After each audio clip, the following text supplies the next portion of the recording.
or like gods of RNG, I should say, like the Chinese nymphs potentially. And Well, he's going to be bringing some weird classes too. He's going to be bring Priest out in the first round. Um, and like you said, Dragon Priest probably most likely, but you can still maybe fit in some more of those Control Priest kind of matchups, and also a Mage along with it. yeah, I feel like Dragon Priest is just so much better than Control Priest, just because Control Priest is priest. You know, it's the old priest. It's like the butt of the joke priest, right? Whereas Dragon Priest is like a new fun deck that, actually fights for the board and gets stuff done. Doesn't sit back around and, hope your like Control Priest basically sat back and hope your opponent played the question that you had the answer for, right? It's like, please play two things that I can, Shadow Madness. Please play a thing that has 5 or more attacks so I can death it. Please play a bunch of guys who all died to Light Bomb. That's how Priest played, and then if you just play it around it, you basically won. Or sometimes they got some sort of big Valence chosen play or something like that to win the game. But it was really inconsistent, and now they just have a much more consistent deck with the Dragon Priest. But in any case, we've gone on too long about that. As far as this game goes, whoa, things are moving all over the place. I guess, okay, Whisperwind is the hunter because NoTomorrow doesn't have a hunter, I believe. So things are kind of getting screwed up here a bit. I assume that the names are matched up correctly with the classes. So I'm, yeah, I'm guessing that they'll fix that here in just a second. Okay, and yeah, we're probably just going to put No Tomorrow up on the top, yeah. on the top. Yeah, it's not super confusing because of like No Tomorrow has Druid and Whisperwind doesn't, and Whisperwind has Hunter and No Tomorrow doesn't, so it's not that surprising. But uh, you see the third trap, the bear trap go out. I was about to remark on him having 3 traps, but as he plays the bear trap, we see No Tomorrow go ooh, and then kind of chuckle about it. It's really funny guy. just reacts to everything. It's like, ooh, that's interesting. Nice little third trap you got there. And gonna get the first one frozen back. One of them is bear, and then the third one I'm guessing is going to be snakes, which would make the most sense. Yeah, we even saw misdirection in the last series, so that's could even be a fourth trap in there. We're playing Secret Hunter with absolutely no cards that benefit off of secrets. Yeah. But Well, this you is can play this some Secret Keepers in there. I don't know. maybe, but yeah, this is the more mid-range form of druid, or sorry, excuse me, of hunter. The other one ran the misdirection to kind of throw your opponent off. Maybe you think you're running into explosive, and you're like, "Well, my guy's big; he's not gonna die to explosive." Then just turns out turns out it's misdirection. You're gonna hurt yourself, kind of thing with a secret tech. Also makes it more annoying for your opponent if they don't know what it is. In this case, he probably runs the bear snake, just because if you get the bear out, then they have to run to the bear, and it makes the snakes, and they go together. Bears and snakes, like peas and carrots. Um, anyway, I guess I don't know. I'm not really a big pea fan, so like that pea guacamole that's out there. Not a big fan of that. Carrots, on the other hand, are super great. So they don't go quite that well together so for me. But so for you, you just like the carrots. You're just gonna you're a one secret kind of guy. Is what we're trying to say. I'm a pretty big fan of just bears and snakes. That just works by itself for me. So. Um, Either way, there's going to be a lot more traps popping. First, we get the snakes, and then immediately following, we're probably going to get the. Unless he decides to save the shade, but I'm not super sure about that just yet. But we could definitely see the bear trap proc tier 2. Yeah, he's NoTomorrow knows that this is a bear trap. He's gonna hold on to it just to make sure that his opponent doesn't have anything on the board that he has to worry about. He actually reveals the shade just to kill one last turn, knowing that. If his opponent takes time to deal with this right now, he's going to have more time to set up his own board in the following turn. Like, the worst thing that can happen right here is this owl. And it's like, well, you're using 2 mana to get an owl on the board, and I already have board control, so perfectly fine with this. Perfectly fine just clearing your board. Probably going to draw more cards, unless he wants to save his Ancient Lore potentially for healing later, because it's the last form of healing in his deck. But in any case, NoTomorrow's in a really, really good spot. The one thing he is missing is that big game hunter for the upcoming Dr. Boom. And it will be upcoming, at least I guess next turn. It'd be hard hard to see it come down any other time. I mean, 7 drop on 7 on turn 7, probably pretty good. He doesn't really have a whole lot of tempo otherwise, but it is at least refreshing to see him go for Whisperwind, go for the more beasty deck, and not sort of this hardcore face hunter that we've been seeing so much that has been profoundly ineffective. Yeah, it hasn't been the greatest deck so far. Although it did almost kill the Control Warrior, which was pretty impressive. But in any case, going to see probably the Doctor Boom come out. I can't imagine any other play. Although he did see NoTomorrow just draw 2 cards, so it makes it even more likely that he has the Big Game Hunter. Going to play without the elect then. I don't like this play. I think this is just a losing play. He loses the Joust. And I guess he's just going to kill him on one of these guys. I just feel like instead of responding to your opponent's board, maybe you should be developing your own board. So, anyway. So, in the end, Whisperwind does get the board back, but NoTomorrow has the huge card advantage, and he's a decent amount of health, so he'll probably be able to leverage this card advantage into the game if nothing crazy happens. Yeah, and this isn't even like a super crazy, Ramps Druid deck. It's much more mid-rangey, and you're going to see even another tech in there with the Mind Control Technician, which should get some value here, especially with a Dr. Boom coming down in the near future. Yep, and yeah, it could be useful.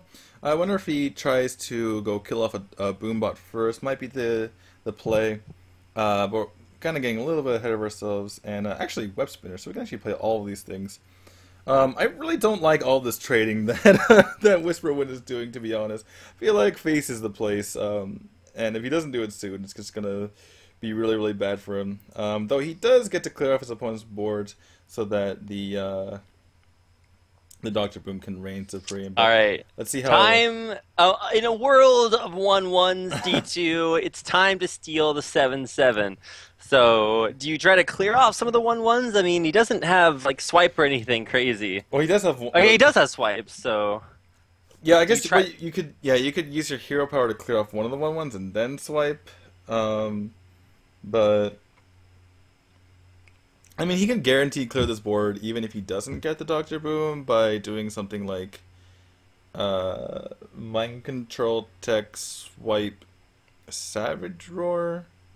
No, that wouldn't be enough. No, it would be enough, but he would have to use his face, which would be an issue. Alright, well, he's gonna go for it. Oh, okay, he gets the 1/1. Sometimes unfortunate. And he just has a big laugh about it. So, yeah, probably he's still going to be able to clear the majority of that. He's going to be able to swipe and then play his Druid of the Claw, which is, it was going to trade even. Oh my gosh. He gets the best possible Boombot hits. Yeah, those are some of the saddest Boombots I've ever seen. And, yeah, this kill command's not going to be able to get through this Druid of the Claw, so goodbye Dr. Boom. And this is part of the reason why you don't trade with Druid, because imagine if Druid had made some of the same trades that you did, except Druid would be at, I don't know, maybe 14 health. Maybe you might have a chance to win this game, but as it stands, not looking too great. Certainly not. It's I mean, he's going to be able to at least work on clearing this. I don't understand kill committing that. What is that? What? He's going to hit it with his face. Oh, okay. I'd never seen that interaction before. I'm sorry. Whoops. Yeah, no, I mean, it gives you just like 2 damage. It's not like a weapon or anything. You okay. Just go ahead. I've seen the interaction with the weapon. I've never seen the interaction with nothing. So I guess it's kind of like the Druid. It turns into a Druid where you can just attack. Yep. Okay. Gives you the ability to attack on anything. Feels really weird with Mage because you'll like attack and then use your hero power to ping as well. So it's like you feel like that should be all the same damage, but either way. Still a pretty good position for I'm trying to flip the players around. NoTomorrow still on the top side, and they haven't. Yeah, it's really confusing to see him on the bottom there. Maybe they'll switch it between sets, but yeah, probably for now they're just kind of like, well, it's too much work, and we should focus on commentating the match. So, in any case, yeah, NoTomorrow is at 16 health, and his opponent has 0 cards. Could pick up a card here with his King's Elect, which is one of the better times to get it, really, because you can actually use the high. Ooh, picks up one of the best ones. So this is actually the best turn that Whisperwind could have possibly had. Wow. Yeah, that is super great. He not only gets to draw a card, he gets to play the card. The card's super expensive. It sticks around on the board, and he gets the hero power. So that is pretty good. And young Nat Pagle coming up big once again. Man, you remember those days where Nat Pagle and Tinkmaster Overspark were the two best cards to put in your deck? Yeah, don't remind me. It Just was like every single deck had those cards. Don't remind me. It was a horrible, horrible time. Games were decided on whether Nat Pagle would draw or if you got a 5/5 or a 1/1.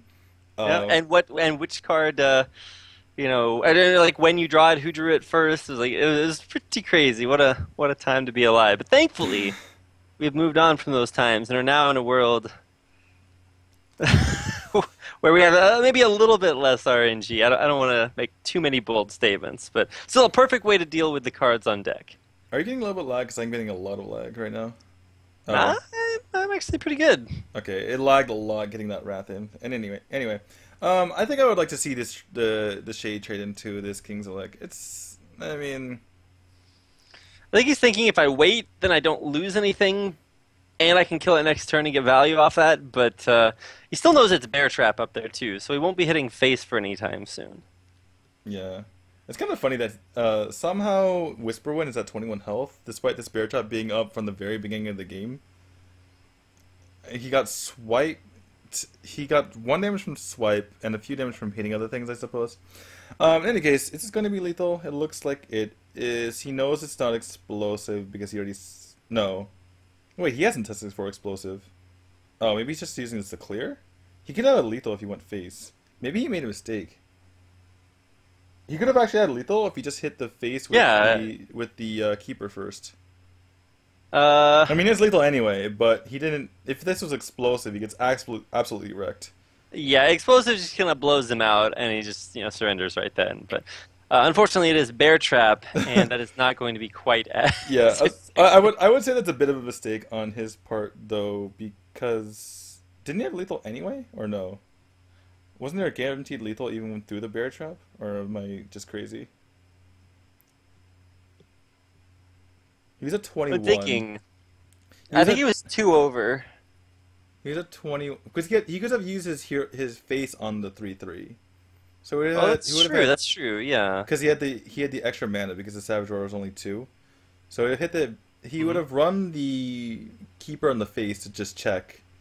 And then he would have had his face on the 3/3, and then his opponent would have gone to 19, and then he would have had a 4 attack Shade without the buff, so he would have had 12 plus 6 is 18. He would have been 1 damage off lethal. Okay, sorry, he did it right. I guess you kind of had to, but then he would have won the game. I don't know. I feel like you win the game 100% of the time if you just assume, even if you assume it's explosive, because he could have used the Force to kill the board and then just combo the turn afterward. I don't know. I think I would have played super safe there, but I guess he doesn't care. I think there are quite a few options, and now hopefully we'll get a chance to see the players on the right sides. Hopefully. That's what we're hoping for. And we'll have to hope for a little bit longer. As they wait for both players to get into game. And finally, okay, they're going to go into it. So Druid already with a win? Yeah, NoTomorrow now on the bottom, as we can see, because they are playing completely different decks. Not something we usually see here. To see all 6 different decks in one series. So that's kind of cool. And it's going to be the Dragon Priest. All right, so yeah, this is the version of Priest that we kind of expected. It's not necessarily, a version of Priest that we've... I guess the Dragon Priest came around during the last expansion, Black Rock Mountain, and it was okay, but most recent TGT just kind of blew it out of the water with things like Chilled Maw, Twilight Protector, and you even have Wormrest Agent too, especially to really punish a lot of these early aggro decks. However, Control Warrior is not an early aggro deck. Yeah, Wormrest Agent is actually one of the bigger things for Priest. It basically ruins any aggro deck. And also the Twilight Guardian, obviously a very, very good card as well. Yeah, it gets that Blackened Corruptor as well, which is pretty good. It has nothing to play this turn. Interesting to see if he copied Kalento's deck. I actually don't know the entire list, so I couldn't tell you even if it was. But Kalento's one of the ones who has been kind of popularizing Dragon Priest, although most people have tried to bring their own, variants as well. But Kalento's had the most success with it thus far. We do have the, oh my god, I'm blanking on the name. The guy that we see being highlighted right now, the 8/4 that kills legendaries. 8/4 that kills legendaries. Come on. Okay. I know this name. I'm just blanking out right now because I'm tired. But in any case, we actually do. This is actually an interesting decision for NoTomorrow because does he play it slow or does he go for the tempo play? It looks like he's going to play it a little bit slower. And grab a card here, and it is pretty useful in this situation because it makes sure that the Despite can't get through this Twilight Guardian. So it's kind of a tempo play, kind of a card drawing play. Overall, it's decent. I don't think there's a reason to be playing out the Black and Corruptor in this instance. Rend Blackhand. Rend Blackhand. There we go. Interesting, and it will be able D2 to kill off Sylvanas. So value right.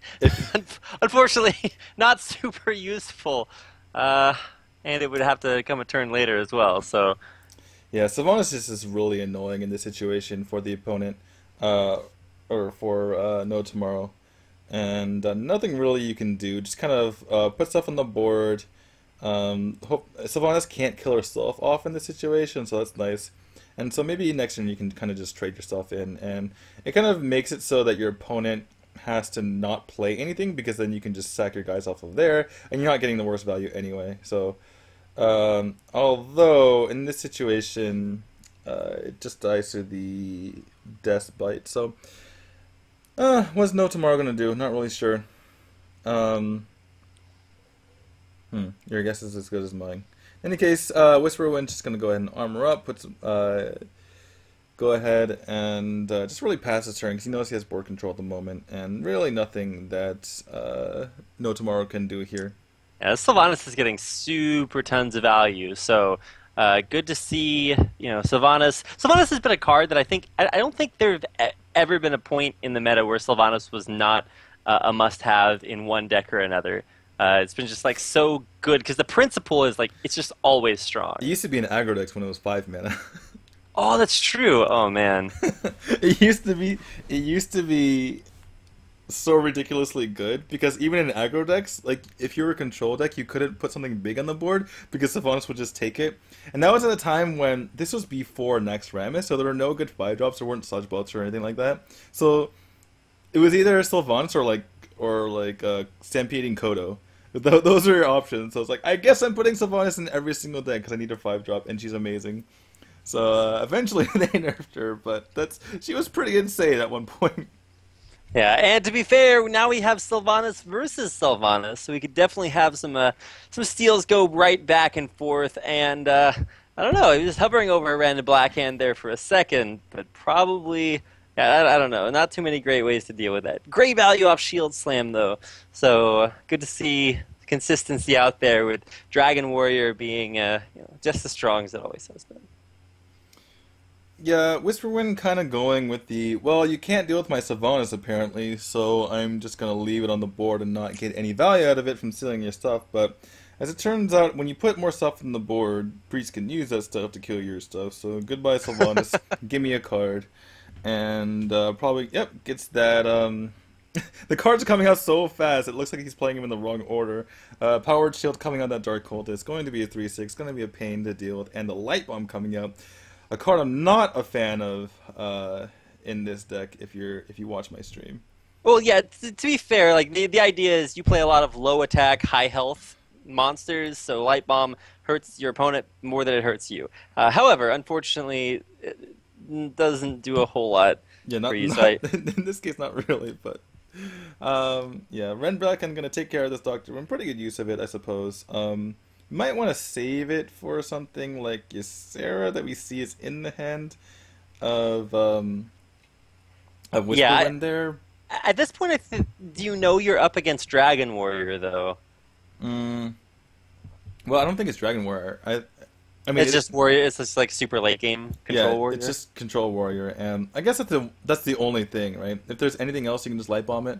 So maybe he's not really thinking about that at the moment. Oh, the Boombot just rips Ren Blackhand. Oh my goodness. Ah, And what a for the first time in like forever, it seems like NoTomorrow isn't really chuckling about that one. yeah, he just is kinda, not happy. He just lost his entire board, got no value off of any of it, and he's going to be in a super not nice place coming up here in just a few turns. He does have Nefarians, so he can at least maybe draw into some cool spells to play down.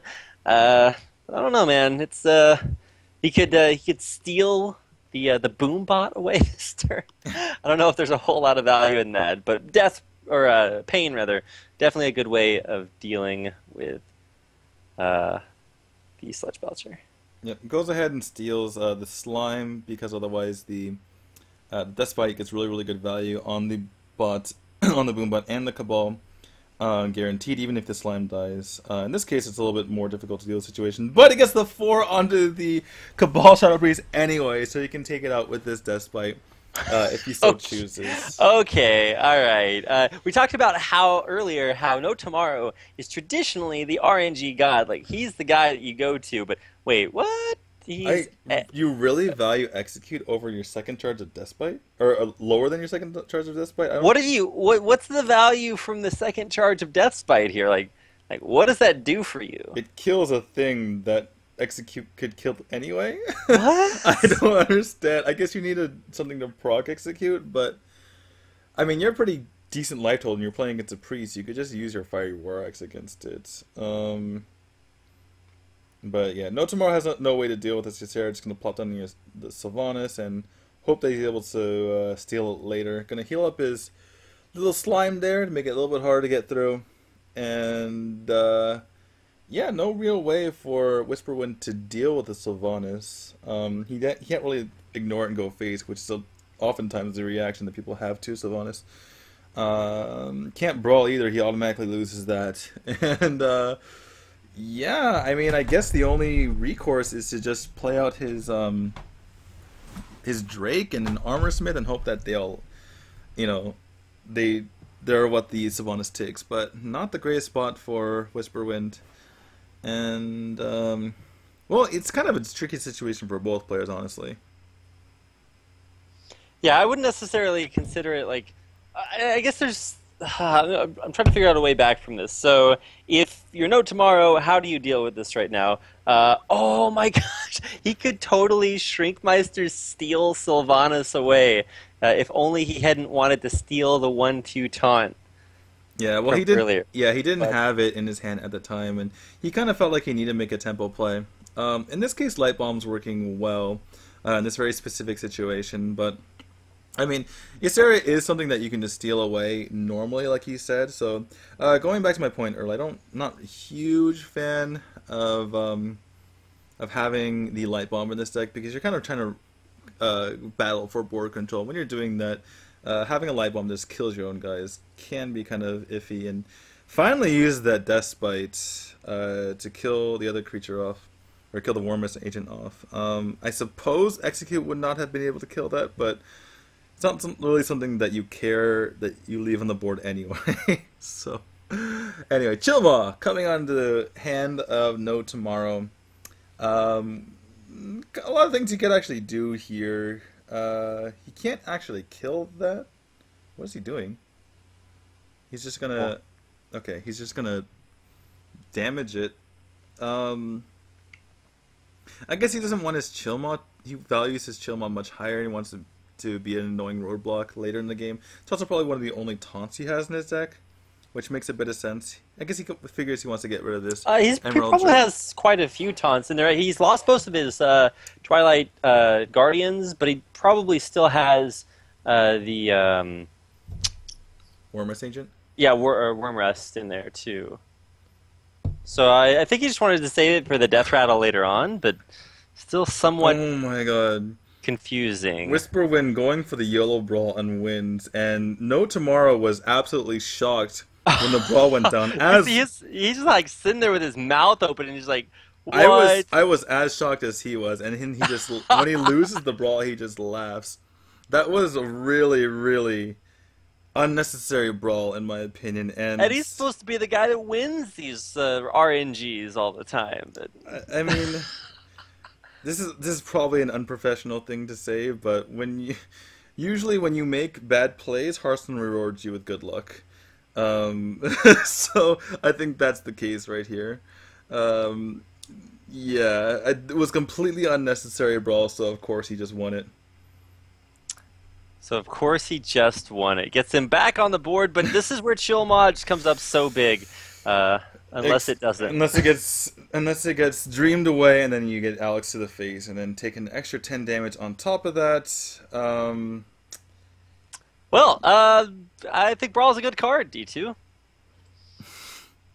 When you can guaranteed win the Brawl, it's a good card. When you can choose which card. Yeah, what if for 5 mana you could clear your opponent's board? I would play that card every time. Oh my goodness. Alright, so Whisperwind takes the game off the back of what I would call an ill-advised brawl. And NoTomorrow feels bad to lose with that much value in hand. Wow. But yeah, gonna go down here. And we have the Hunter and Paladin remaining versus the Mage and Priest of NoTomorrow. All right. Well, if he won with the Warrior, he's going to be coming back with. I don't know. What do you expect here? I'd expect the Hunter. Yeah. So Whisperwind is going to go with Hunter versus Mage. Do we know what kind of Mage deck this is? Okay. Well, now we know. Now we know. This is our first look at it, and pretty good start for NoTomorrow. And this is a very important game, by the way, because Priest is pretty heavily favored against basically any type of Hunter. And in particular, if it's Face Hunter, it's super favored. But if the Hunter can steal a win here, then obviously he's not going to get that matchup. And so this is pretty huge this is a pretty huge game for both of them, I should say. Because if NoTomorrow wins this, he's really in the driver's seat because he's going to have 2 chances for his Priest, and not only that, but he gets 1 versus in a very, very favored matchup. All right. Well, at least for right now, good start for I guess both players really. There's tons of options for the Hunter early on, and this is a more mid-rangey Beast Hunter, not something super face. Definitely going to get some of those new TGT cards out there, but same situation pretty much for NoTomorrow. He gets all the early game cards. He has mechs to play into on turn 3, even the Unstable Portal. So we've seen that be already pretty big tonight. So. This is one of those non-back and forth situations where sometimes both players get to do good stuff. That's the normal definition of back and forth. Is that both players have good things to do, and that therefore I usually it goes think back of that and as forth. like they can do good things to each other, but in this case, they're actually just doing good things just in general. It's like I'm powering up. Well, I'm powering up too, so we're both powering up. But yeah, so one player seems like he's winning, but then the other player comes back with a good turn, and so therefore it goes back. Well, here it just looks like both players are winning because they're both doing exactly what their decks are supposed to be. It's a zero-sum game. Only one person wins. Well, we don't know that yet. There are ties. You can draw in Hearthstone. You can draw, but then you replay the game until someone wins. Yeah. Have you ever drawed or drew? Was it drew? I guess. I think have you ever drew? drew? I think it is drew. And yes, I have. I think intentionally, if I remember correctly. I had that for a long time, but I think I intentionally drew, if I remember correctly, because there was no way I was going to win. And I was like handlock or something. In any case, So did you win when you restarted it though? I think so. I forgot. It was well over a year ago when I was playing an open Nice. tournament, and I haven't drawn since, unfortunately.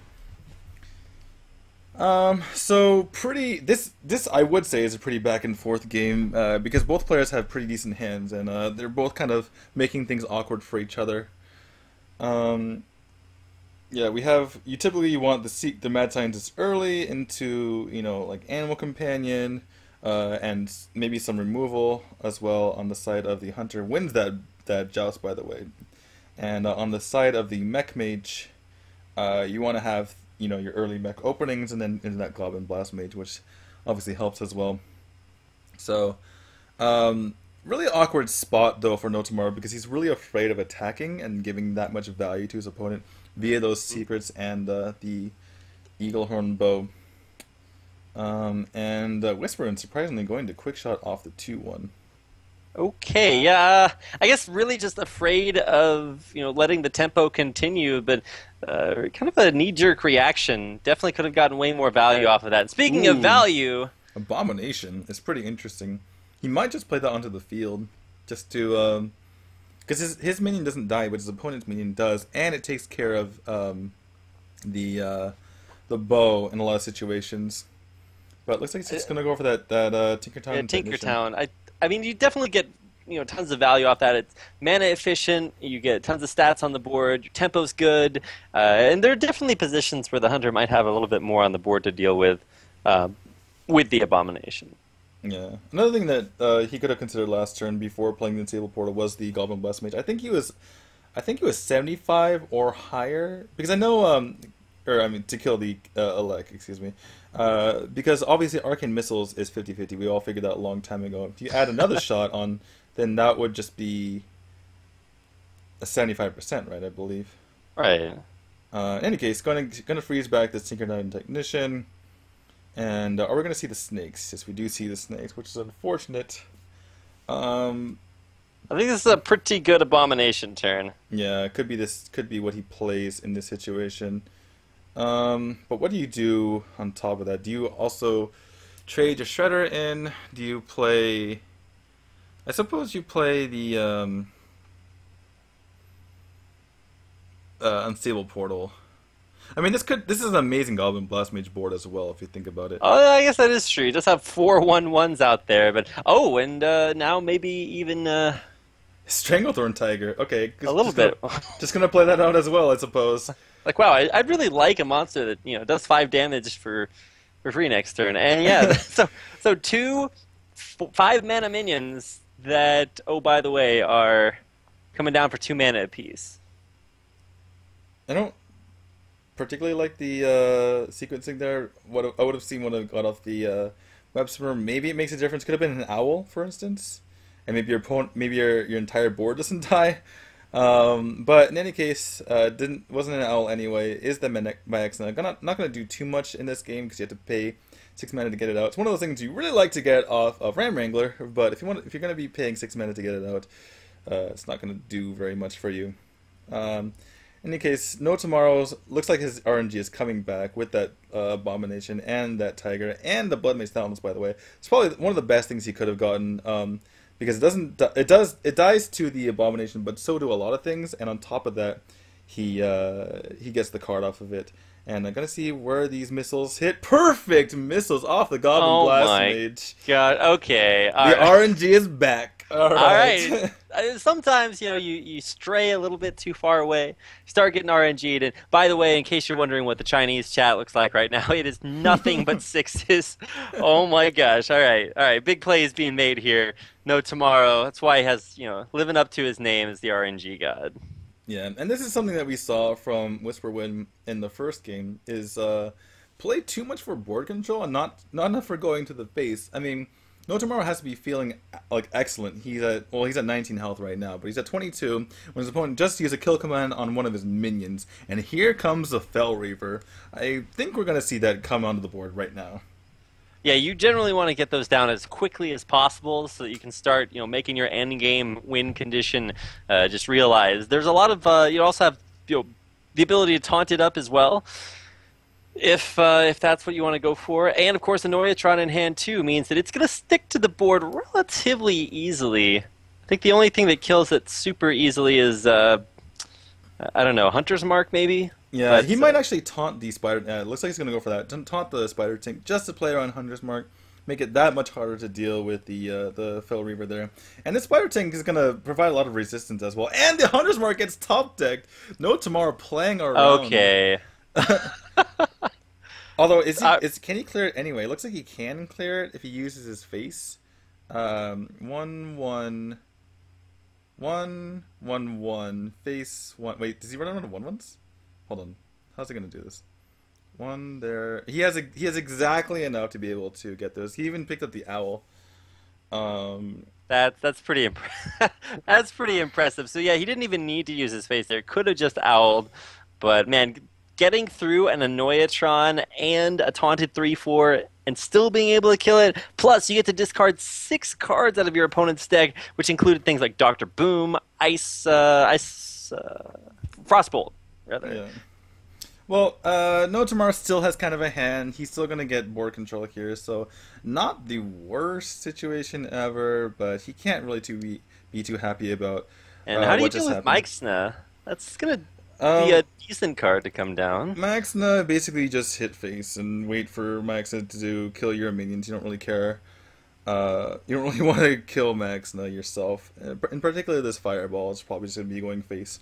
What you could do as well is you could taunt up the Snow Chugga and make it so that your opponent has to run the Maxna in. Unfortunately, we do see the Owl in hand, but the Owl could be used in the 4/4 as well. It's not the worst thing. Ooh, the Clockwork Knight. That's an interesting card.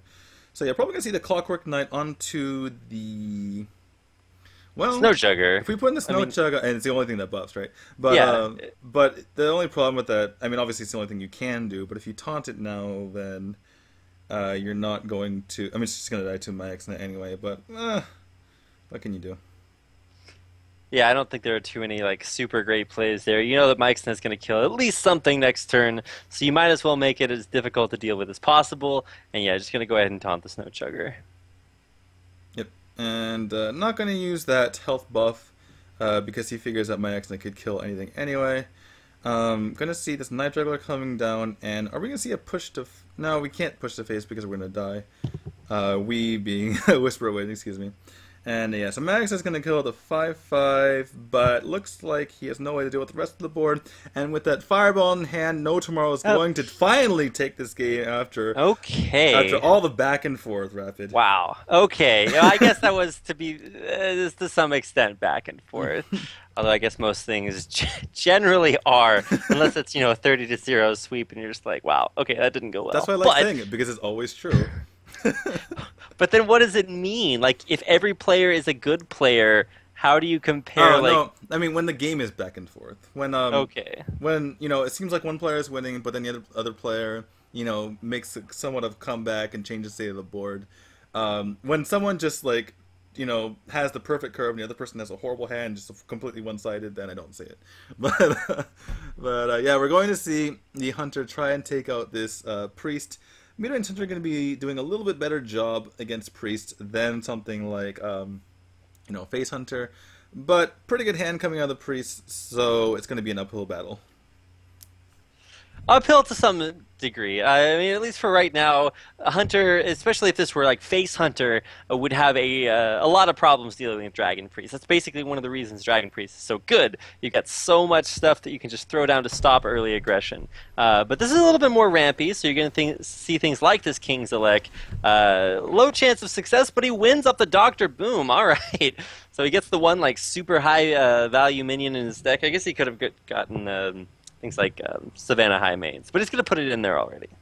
Yeah, the one nice thing about Elec for both sides, it feels like, it's such a nice card, and it feels so bad when you lose the Joust, but when it wins the Joust, that card's not coming out for a while, so NoTomorrow, he can, rest assured that Dr. Boom is not going to come out for a while. So the Dr. Bomb. The Dr. Bomb, yeah. Unfortunately, doesn't have a play for this turn. Is able to pick up some cards, so that's the nice part about having Northshire Cleric on the field. Is that you can actually do stuff even when you can't do stuff. Man, I hate that card. Northshire Cleric, definitely top annoying cards for me. But a nice bow draw is going to be able to clear this out pretty easily and allow him to clear the board. So no more value off of that card that I totally hate. But I mean, still good for. I don't know. What do you go for here? Is this a turn where you feel comfortable playing, like doing things like coining out Azure Drake?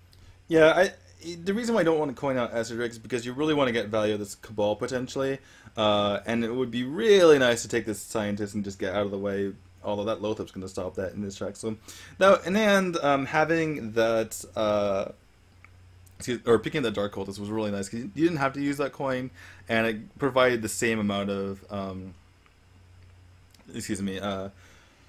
Health onto the field to contest your opponent's board. All right, well, with Lothab out there, how do you deal with this? The 11-mana Light Bomb is not the answer. So, Unfortunately. you've got Shrinkmeister in there. I didn't actually think that many priests still ran the Shrinkmeister combo. I remember that used to be like a relatively popular thing for a while, but yeah, it's kind of used in this deck a little bit because you can't really fit in mind control, and if you're playing its aggro, typically you can just get out the 2-drop or have the Cabal. Cabal is just such a good card that you'd rather have it in your deck rather than mind control, and then you just throw in one Shrinkmeister for that possibility. But yeah, gonna see the Dr. Boom come out here. No real answer on the side of Whisperwind aside from using his minions on board so far. And it doesn't pick up anything, so what is he going to do here? He might go for that YOLO Ram Wrangler, and it might be the best play regardless. I mean, there's definitely merit to it. You can get a ton of really cool cards off of it, and it's just free tempo on the board. So, do you go for it? I mean, it's obviously turn 7, so it still feels good to play things like, the Beast or Dr. Boom. Yeah, probably going to see Dr. Boom over the Beast if that were the case. Looks like he's going to go for... looks like it's going to be Knife Juggler into Ram Wrangler. Throws the Lothab into the face first just in case he gets sniped off by one of these bombs. And going to actually kill off his high main as well. Yeah, you get those 2 daggers, man. Yeah, but it just feels so defensive. And now his Knife Juggler is going to die, and then...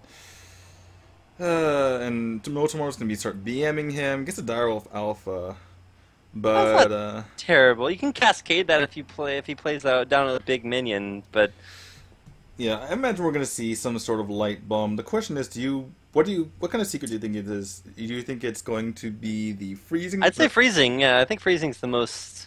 Well, it could be likely. It could be any of them because since it died off the Mad Scientist, it's not like he played it. Or speaking of Whisperwind, that is so. Looks like he's just gonna go ahead and maybe just light bomb and leave the bomb alive. But yeah, if it's Bear Trap, looks like. Oh wait, what? Oh, it's Snake Trap. Okay, so it is Snake Trap, and he figures that the snakes aren't that much of a problem. He can deal with them later. The bear is the bigger problem, so he tests for the Bear Trap. Didn't get it. Could have killed off the snakes, but it's whatever. Dr. Boom hits the field. Alright, yeah, and we've got Dr. Boom into Dr. Boom, and Ren Blackhand also hitting the field. We'll see if Boombots are such a good counter. That's the thing about Ren Blackhand. If he was a 4/8 every deck, I don't care. But he's 8/4, so he just dies almost immediately, so you really don't get the value of his 8 damage. Yeah, he dies to even Big Game Hunter, which is like a strange thing for a 4 health creature to die to, but... in any case, he's getting value here. It is always nice to be able to just kill something like that. We haven't actually seen a single as it dies to the Boombots. Oh my god. We haven't seen a single death on the side of NoTomorrow. I mean, the Shadow Word Death, I mean. Oh, and he wins the Joust again. And he'll be able to play that Houndmaster. NoTomorrow. Jeez. I mean, this has just been a back and forth with the there we go again, the back and forth with the RNG. One game it's in one player's favor, and the other game it's completely in the opposite player's favor. Man, to be fair though, this entire series it does seem like NoTomorrow has been getting the bad end of it, with the exception of that last game where you got the perfect Goblin Blast Mage charges. But what does he do now? Let's see. There's the ability to clear the board. If he wants to, he can also just. Yeah, he's a little bit worried about the snakes. He doesn't want to be proccing the trap because of the bow on the field. He also knows that the Houndmaster is in hand, so he could have gone for Cabal onto the snakes there, but he decides to go for killing the 3/2 because that turns into a 5/4, and it's a lot more damage than he really wants to be taking right now. This 3/4 is annoying, but it's not as much damage, and he feels like he has the card advantage, and yeah, he has the card advantage, and he has like the class advantage essentially. So, as long as he can stay alive, he should be able to win this game. Right. But yeah, seeing that beast come on the field, he actually doesn't even. He gives it like a little ooh. For like, what? And then Chilma appears. So all of a sudden you don't have to worry about the beast. Oh, this is why he did. This is why he did this. I'm sorry. I missed this. So he said, okay, buff up your Haunted Creeper. I can shrink Master Cabal it. Sorry, I completely missed that. But yes, that was the actual reason why he didn't take the Haunted Creeper before. All right, so he pretty much knows this is snakes. He's going to go ahead and pop it because when you have a board this big, you should probably just go ahead and kill the other guy. So that's what he's looking for, and he at least pops the snakes, but shouldn't. We'll see where this bomb hit goes. All right, Did he say that it was a mistake? No, he didn't. He still had 1 health left, so it's not going to go Oh, off. that's right. I'm not used to the good old 1-3 boom bots. That's not something I consider. Yeah. But yeah, I guess it survives one more turn. So NoTomorrow realizing he made a mistake here. He probably should have killed off the 9 attack creature rather than the 4 attack creature. Mistakes were made. Now he's going to take 9 damage to the face, puts him 1 hit away from death, and this is still a hunter. They can still just straight up kill you with damage to your dome. Yeah, absolutely. So the Shadow Madness comes into the hand, but you want to play Chill Maw because you want to save your face. I guess you can clear off. I mean, even if you clear off this board, you still want to be playing Chill Maw to, not have to deal with anything crazy. So. Looks like he's gonna go ahead and kill off this beast, get the Fingal Ironhorn out of it, it kills the spiders, which is probably one of the better things you can hope for. Play this Chilma, heal your own face, and I guess clear off the 1/1 with the 3/2 first, and then the Scientist, just in case another trap is somehow in your opponent's deck. I guess do you play around that though? Like, I feel like at this point, when the hunter's out of cards, you can pretty much rely on having. Oh, the owl! Hold on, how 3, 6, 7, 8? Okay, well, I guess, but it doesn't matter. It needs to start clearing off stuff. And NoTomorrow is just tilting. This is the least happy we've face of the planet. This is the least happy we've ever seen NoTomorrow, guys. He is, because he's usually like super happy no matter what's going on. If he gets completely wrecked by RNG, he's still like, "Oh man, that sucks," but wow, that's still pretty cool. No, he's just all gone by now. Still, the one thing working in his favor is that he actually. He made a smart play knowing that his opponent couldn't kill him even if he had Owl. So he's putting himself in the position to win, and let's see what this trap is. Likely he can just win the game here. And it is Bear Trap. Yeah, it's Bear Trap, and then he Shadow Word Pains it, and he goes to face, and very well sequenced by NoTomorrow. Gonna take the game, despite the crazy RNG of the past 3 games. And he is moving on. Well played to him. Yeah, GG, NoTomorrow will go ahead and take it, and that means the potential for a rematch between NoTomorrow and IceFox from their China Blizzcon qualifiers is definitely possible as we move into the semifinals. In fact, isn't that the matchup that we have? I'm not quite sure. I think they put the invites on opposite sides of the bracket, so they don't. That doesn't happen, if I'm not mistaken. But yeah, NoTomorrow telling IceFox, "I'm not going away. You're not gonna win this one without getting through me." Semi-final matchup. We're about to start it off with Kimmy playing Priest versus. Actually, yeah. So they're both bringing Priest. All right, interesting. Priest versus IceFox's Paladin. Yeah, and we do see the Mookless champion in this Paladin as well. So apparently that's something in the meta. And Chinese Paladin. By the way, sorry for what I said earlier. It was a little bit confusing. The 2 invites on opposite sides of the brackets. So yeah, as you said, the Dragon Priest off against this Token Paladin. I can't imagine anything other than it being Token Paladin with that that Mookless champion in there. But pretty good start from Kimmy. All he's missing is, well, I guess he's missing a 3 and a 4 drop, but he could potentially use that Shadow Madness. Yeah, right into a Wormrest Agent. Pretty perfect. Coghammer, though, will be a good draw, so that's definitely going to come out pretty big here. If he wants to coin it out now, I can't see why he wouldn't. Well, he's wondering if he wants a 2/1 with Divine Shield or a 2/3, and it's pretty close, actually. And in particular against this Whelp, it actually doesn't make any difference. So... yeah, I mean, I guess he's just gonna hit and heal up, which you would have done anyway, and had to play a little bit off curve there was IceFox, but he does get this mini bot off anyway. And in the end, he does have board control at the moment with nothing in the hand of Big Kimmy to play on turn 4, at least not yet. So this is really, really big because one of the big things about Dragon Priest is that they do have so many their curve is tilted towards the lower end. So you'd expect them to be able to play things up until turn maybe 4 or 5, but running out of really good options to play here. Can't really heal anything unless you want to heal the Paladin's face, and this is coming into a good turn 4 for IceFox too.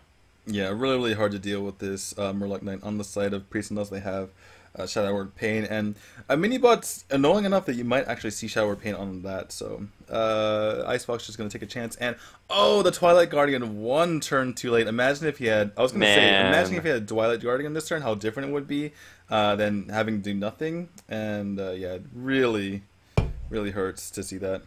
Anyway, he still has the big dragons in hand, so probably still the best thing to drop down, because you can also put down the damn it. This is where it gets too late at night for me to remember the names of easy cards. Azure Drake? Yeah. So you can still put that down next turn. Although I guess if he does that, he won't be able to heal and draw a card off of it, so... Yeah, well, in any case, playing Azure Drake this turn would have been bad because it dies to the mini-bot and the Cog Hammer. So, I'm going to go ahead and use this Murloc Knight to kill off the Twilight Guardian. The Grimskill Oracle is actually not that bad here. It allows him to trade up without using his weapon and the mini-bot and the Murloc Knight, so it ended up being okay. Fortunately, IceFox, wanting to get that value out of the Murloc Knight, elects to hero power and do nothing else instead of developing something like a Shredder. And yeah, we're going to see the Shadow Menace onto the Murloc Knight. Heals second, which I guess doesn't really matter. Oh, he's going to get the Murloc. Oh, okay. I've never even seen that interaction before, obviously, because Murloc Knight is not a priest card, so smartly enough, Kimmy draws a card and develops a Murloc off of that Murloc Knight. Wow. Okay. And to be fair, that could have been super good, because he could have gotten a Murloc Knight off of the Murloc Knight and gotten to keep it. Yeah, it could have been something pretty huge. In the end, if it dies to the mini-bot, they're all the same as long as it's a small guy. So 2/2, same as a 1/1, same as a 2/1. But yeah, that was a really crazy play by Kimmy. One wasn't even considering, obviously, because we're looking at both sides and both decks. So, but Kimmy also has a very, very good turn here as well. He gets to draw a card and play out that Black-Green Corruptor, presumably on the Paladin Treasure, so it's not contested by that. But we'll see what he goes with. Yeah, looks like he's going to go for that. Right, and I mean, out of all options, it does seem like killing off the Shredder, you never feel good about killing Shredders, because then your opponent gets charged off of whatever it is, but at the same time, actually this might be pretty decent, because he can at least freeze something and take it out later, and it sets up for a good Consecration Clear if you go ahead and use it on the Blackwing Corruptor. Yep. But he is, IceFox is going to go with the Moogless Champion. And when you have a little bit of a board, it's actually pretty good, especially because you get to get the banana on your newfound or newly created recruit as well. So, I mean, Moogless Champion been working wonders so far this tournament. Yeah, it's actually been really good, and to be, it's a win more card. So you've already developed the board, you've already gotten that out there. So that's already one step towards victory, and now you're going to win that victory even harder now because you have +3/+3 on the field, along with the 4/3 body. So it's always like, hey, Moogless Champion did something really well, and then you're like, well, to be fair, he was in a good position, so a lot of things would have worked really well. But it's still a good card, and it did work out relatively well there. Got 3 extra damage and health out there on the field. But with this Shadow Word Pain, or not Shadow Word, with the Power Word Shield, too many words out there. It's like, it's my ability to read words. Why are there so many words in Hearthstone? Why is it so hard to read words? It's 6 a.m., so maybe that happens to be a little bit of it. But I guess decent quality, but I mean, there's so many good things to do this Consecration turn. would have done the exact same thing, and this is why I'm not a huge fan of running 2 qualities in in Paladin. Most of the Western scene only runs one equality, Right. and it's for reasons like this. Like, basically, IceFox is thinking, well, I have two equalities, I might as well use one. It's like, well, if you had a different card, you wouldn't be stuck in this position. So, Exactly. yeah. In any case, Chill Maul comes into the hand of Kimmy, which could be an option to kill off both of these creatures. I imagine that'd be a more palatable option than going with the Light Bomb, but looks like she's gonna drop it on Ysera, interestingly enough. No way on the board to kill it from IceFox. He has 9 damage. He can double consecrate or he can equality. Looks like it's an equality. Only deals 2 damage to his Justicar. And I guess that's why he run 2 equalities. Works for me. So that's Although, gonna take. although I guess he could have used the consecrate last turn and had a second consecrate anyway, so I don't know. That's true. There are multiple different ways to play it, but I think this time around it's I was actually probably. gonna just equality consecrate and get pressure on the board. Okay, interesting. Well, this does I put a don't lot know. of puts a lot of damage or pressure onto Big Kimmy, but he can just Holy Nova this and develop his own minion. So I'm not really sure. I mean, you have to know Holy Nova's coming. He's been through what 15 cards in his deck already, so Yeah, even uh, Light Bomb clears this. Are they not? You're not super convinced that your opponent's playing Light Bomb, but I mean, it seems like a lot of Chinese players are playing it. So I think I've seen it in every Dragon Priest list, except for I think Kalento cuts it in some of his. yeah, I'm in favor of cutting it because you really want to get board control, and you're basically killing off your own guys. And if it's stuck in your hand, like a lot of times you might lose the game because you have board control and you weren't able to kind of finish the game out because you have Light Bomb stuck in your hand. But Kimmy thinking that their turns looks like the webcams are a little bit off there, but I don't imagine anything different than just maybe Drake Holy Nova. Maybe it's like just mulling over what to play along with the Drake. You're not really afraid of any burst damage coming from the priest or from the paladin, excuse me. Maybe he's disconnected. Is that what happened? Looks like he's disconnected. That would be really unfortunate. Ooh. Yeah, Yeah. there's no way he doesn't obviously make a play there, and he had a really good play as well. So, well, there's Element. No, just kidding. There's Kimmy. So yeah, they're almost certainly going to replay that game. There's no way that you can say it was in their So favor. what does that mean? You can just disconnect Well, whenever no, you want? no. I mean, if you're in a really bad position, then like if you're about to face lethal, then you can't just disconnect, obviously. But he obviously had the Holy Nova in hand. You can't. I mean, I would say he was winning because he had a huge card lead, and he wasn't going to die anytime soon. And he had massive threats, or not massive. He had a bunch of mid-range minions in your hand, which is what you want when you want to get back into the game. So yeah, I definitely imagine we're going to be doing a regame because I would say he's ahead, unless they want to punish him for disconnecting. That would be the only reason why they would give him a loss there. But I mean, that's typically something you do in open tournaments because I mean people can just claim they disconnected, and there's no way to tell. But obviously in this case, I mean there wasn't. I would rather be in that position than at the start of a game if I were the priest, honestly.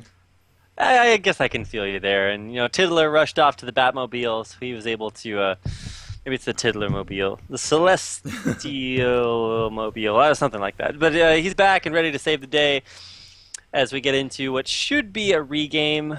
But still sucks to see that. I would have liked to see that play out just because, like you said, the big discrepancy between the boards was about to be rectified or just wrecked, depending on how you would look at it. And it's going to be. It would have been exciting to see, the quote unquote back and forth there. I think that was a good illustration of. There we go. That would have been perfect back and forth, and we missed it. Dang internet, dang Chinese internet. Oh well, we are back, and I guess. You're back? I'm not back. Well, no, I mean the players are back. I just heard the sound effect for joining. So. Okay, I have mine muted, I guess. So okay. Oh yeah, well, I mean your sounds go out on your stream. I have the luxury of being able to hear stuff, but it does appear as if they're at least working on stuff in the background. Although Hearthstone has that feature where whenever you have it minimized and you're mousing your mouse over, it still makes the Hearthstone noises. You mouse over it, Yep. So maybe that's what I heard. I don't know. Yeah, you can hear them mousing over the stuff when they have the in-between match, highlights or whatever you want to call them, the trolling videos going on. So, yep. Anyway, um, so as we can see, Kimmy right there. So he does have his paladin, hunter, and warrior eliminated. Do you remember the classes he brought? Obviously, it has priest. Okay, well, looks like we're on this screen again. So yeah, priest, druid, and warlock. I think I'll have to give Kimmy the advantage here. He has three really solid classes, whereas I think shaman is still a pretty weak class, even with the new totem version of it. So I think IceFox is going to be a little bit of trouble, especially with his shaman in particular, and just three really solid classes on the side of Kimmy, and also his paladin is not favored against his priest right now. It would be favored against the druid, I suppose. But anyway, we'll see what happens. The classes are close enough to where if the shaman doesn't completely bomb, then I mean, it could come down to who is better at Hearthstone and not up to matchups. Well, what are the others going to happen? We'll find out what's going on. This is going to be a regame. You can see no portraits for champions have been grayed out just yet. So we're going to go right back into it and see, you know, okay, well, we've got pretty good a little hand bit on of, pretty good hand on the yeah, side of Kimmy, yeah. I was going to say, Kimmy, he's bringing it out. Or on the side of IceFox. Or no, Kimmy has the good hand. IceFox will have, I guess, a decent one if he wants to. It's okay. IceFox isn't the worst. He has the Muster for Battle. He has the Knife Juggler. He also has the 3-mana 2/4 pseudo Leok whose name I've forgotten again. But what is that thing called again? The dude Leok.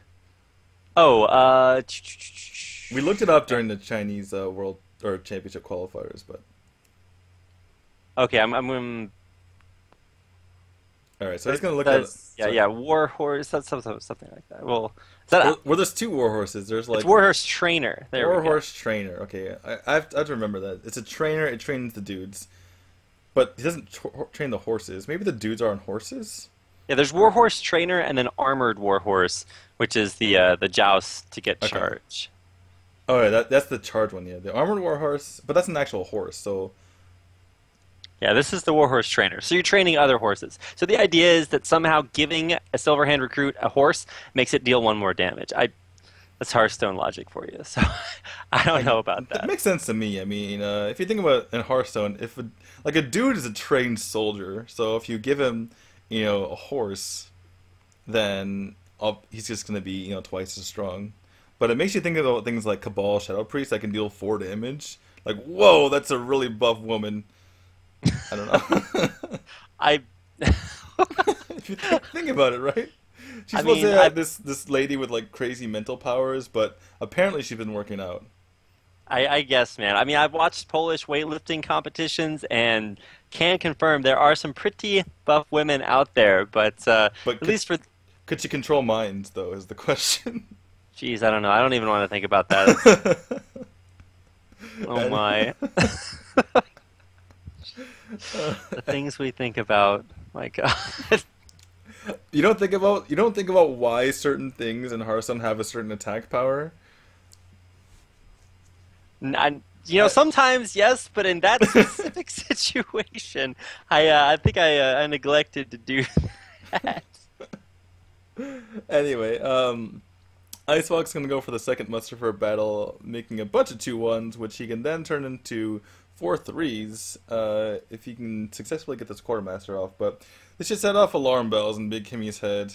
I call him Big Kimmy because that's what it looks like, but okay, just Kimmy. Big 3 Kimmy. Sounds like his rapper name. It's like, yo, my name's Big Kimmy. And then, of course, you probably continue it on after that, which is not something I'm going to do, but... he's not in a terrible spot. He's got good drops for the next few turns, that's for sure. So he kind of takes the bait and allows IceFox to make all these dudes bigger by +2/+2, because he figures if he takes out the Warhorse Trainer, that it takes off. I just kill this guy and it takes off. What would that be? Yeah, it's so much value, 6 damage off the board, and he actually heals up his his guardian, which I guess wouldn't. Yeah, I guess healing makes sense because otherwise the muster for battle, or excuse me, the light justice can go into it. But yeah, this is going to be kind of annoying for Kimmy. All these dudes getting buffed up, but he's still not that far behind on the board. And he actually does have the Cabal for 2/5, which is pretty good value. Yeah, he'll be able to get back from that, but still, I mean, there's only so many ways that you can justify, for or the quartermaster play not being like super good. It's still like a really, really good play. But once again, as this entire series has proven to be, this game is very, very back and forth. Although, definitely some options here.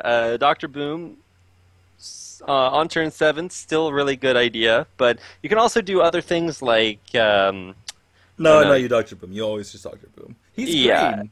Rabbit, he's green. It's not easy being green. No. That reminds me of the Chappelle Show skit where... have you seen the one where... it's pretty famous, where he talks about purple drink? Yeah, that's true. I was mostly referencing Kermit the Frog, but... Oh, okay, yeah, fair enough. We see the Blackwing Corruptor, coming to him, which can deal with this Dr. Boom. He previously didn't have a way to deal with it other than the Light Bomb, which is not very... It doesn't feel very good, man. But, yeah. Anyway. Apple drink. It's green. I think that's slightly off topic. Just a little bit. Alright. Good sequencing here. Kills off the bomb so that it has less chance to kill off the Blackwing Corruptor.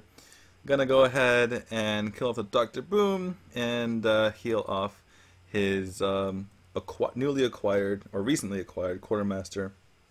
And one of the cleaner ways you can deal with a Dr. Boom outside of having the BGH right there. All right. Well, for right now, the biggest problem that Big Kimmy has to deal with is worrying about getting completely his board completely wiped and not being able to come back from it with something. So he's one turn away from being able to go for his Confessor Palestress play.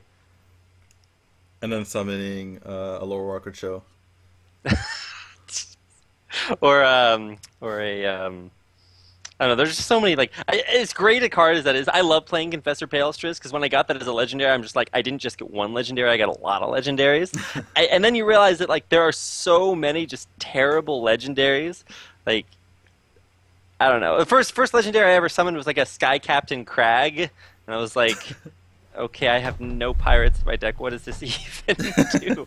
But hey, it's 4/6 body on the field. But either way, I don't know. We'll see that come out eventually. I'm super excited for it. We'll see if it actually does something worthwhile. If you get something like, I think Chill Maw is one of the best cards to get out of it because of the AoE and a taunt. It's immediately impacts the board. But I don't know. It's gonna take quite a while. Oh no! Only one off the Boombot hit. So at least some good RNG there. That is the nightmare for IceFox there. A little bit surprised that KB decided to heal up his Quartermaster last turn instead of playing that Wormrest Agent, but looks like he's going for more value over anything else. Could play the Palestress right now, but you're giving more you're getting your opponent more value out of the Mookless Champion. And this is one of those things, I guess, that Mookless Champion allows you to do, is that, I mean, this game seems like, I mean, we said it 1,000 times before, that's back and forth, but it is kind of, it's like both players play the board to get something out. And this is one of the benefits of Mookless Champion, that being that instead of Kimmy just playing out his own minions, if that were any other minion, any other small minion, just say any other 5-drop, like it was a Lothib or something like that, and he had another 2-drop on the board, you just go and play your Confessional Patience, you're fine. But in that case, he had to deal with it at that moment, or else it was going to make his board bigger and bigger. So one of the props, or one of the not props, one of the extra benefits of having Mookless Champion, I suppose.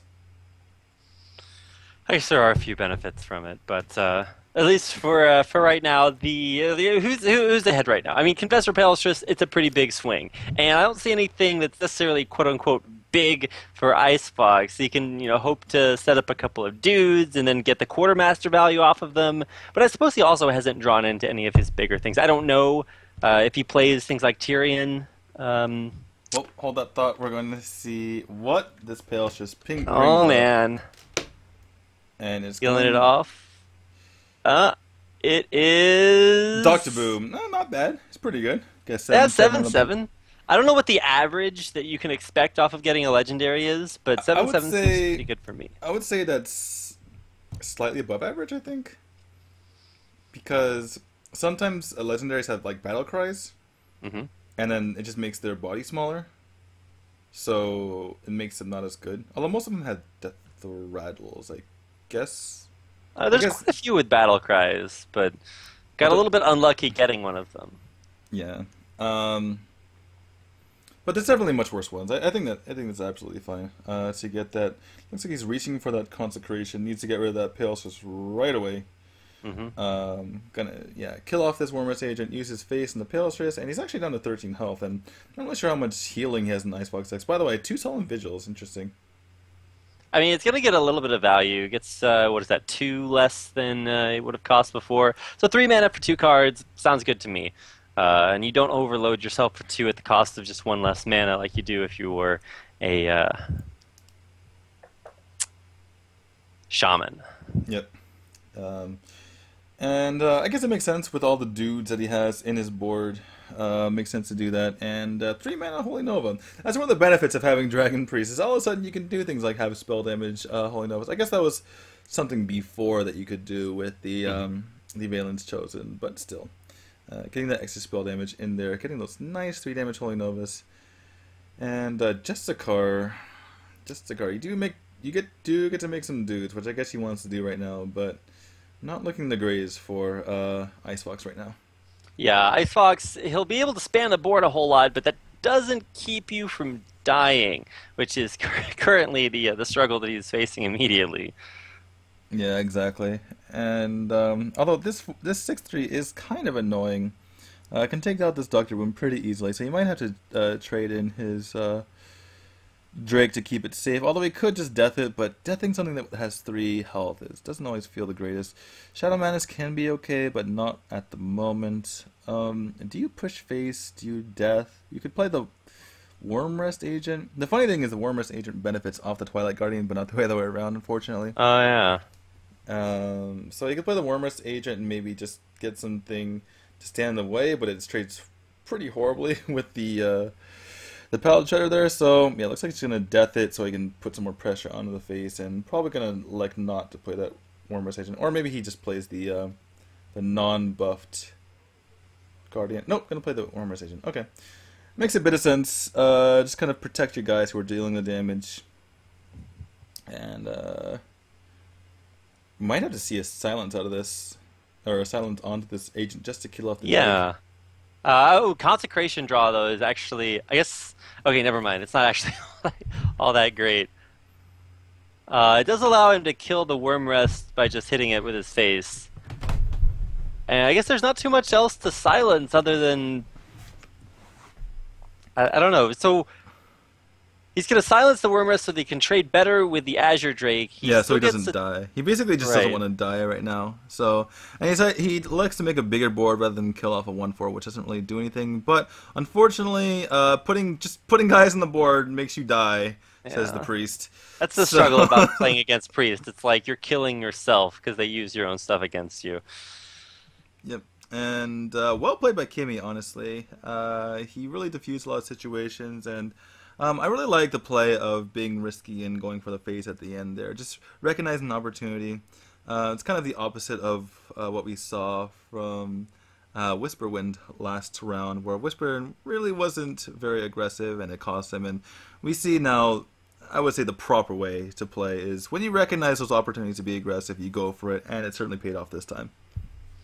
All right, yeah, so that's going to be 1 win for Big 3 Kimmy. I still want to call him Big Kimmy. Right when Kimmy's, yeah, it looks like it, right? Right. So he's up 1 game versus IceFox. IceFox, of course, the invited player, one of the invited players. Would be cool to see him in the grand finals, getting maybe some revenge versus NoTomorrow after their BlizzCon Chinese qualifier run-in. But now we get a chance to see whether... we lost you, Rapid. And we're back. Okay. Alrighty then. So we do have the Dragon Priest from IceFox. We have those Dragonkin Sorcerers, which you did not see in Kimmy's deck. It's a little bit of a different list here. And on the side of Kimmy, he does have the the Zombie Chow coming out. And yeah, not something you always see in Druid. I guess it's kind of an anti-aggro thing you throw in there. But this Zombie Chow and this Tarnassus Asper are going to get completely, killed by this Blackwing Technician, unfortunately. Well, I guess he has the Innervate for the Druid Claw to help protect it. But, okay, Valence Shields is not going to be enough. In any case, good thing for Big Kimmy to get, or I'm calling him Big Kimmy too. Good thing for Kimmy to be able to get out, or get that Innervate. Otherwise, he would have been in trouble there with both of his guys dying. Yeah, and it's still value out there. I'm a big fan of the Dragonkin just because when you start to see the ridiculous levels that guy gets up to, when you start buffing it with things like Velen's Chosen, Power Word, Shield, it's pretty ridiculous. Especially since we talked earlier about the abilities, or that card just by itself legitimates those crazy priest health stacking decks that you used to see back in when Hearthstone first came out. You just want to Divine Spirit Interfire someone to death, don't you? It's so fun. You used to see terrible cards being run in decks just because they had high health, so you can pull off that combo. It's so satisfying when it works. Ugh. By the way, this brings a tear to my eye. This game is so interesting because without that Innervate, that one single Innervate, this game would have been heavily in favor of IceFox, but because he would have been able to just kill both of those minions with his Blackwing Technician, and had another Blackwing Technician to maybe counteract even something like the perfect 4-drop like a Shredder. But as it stands, that Innervate just blocked everything, and now you see IceFox in a really tough position. Dragonkin Sorcerers aren't actually dragons, right? They are dragons. That's okay. That's why you play them in Dragon Priest. Couldn't remember. But yeah, so you're going to get that value. You're also going to get the value of buffing them next turn.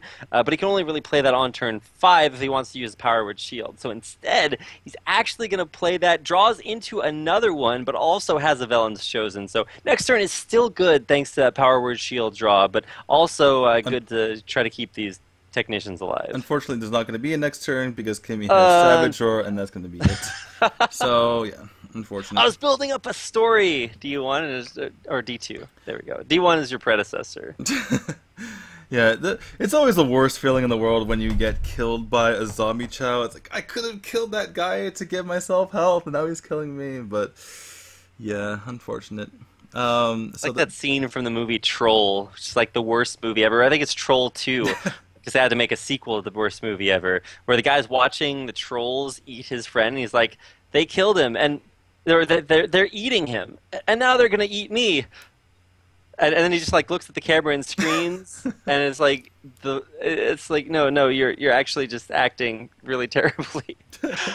It's like, oh, you really feel like things should be going better, and then you realize, wait, they're actually pretty terrible. So at the end of the day, that is going to give us a little bit of a more interesting series than maybe we expected before, but still a very difficult one for IceFox.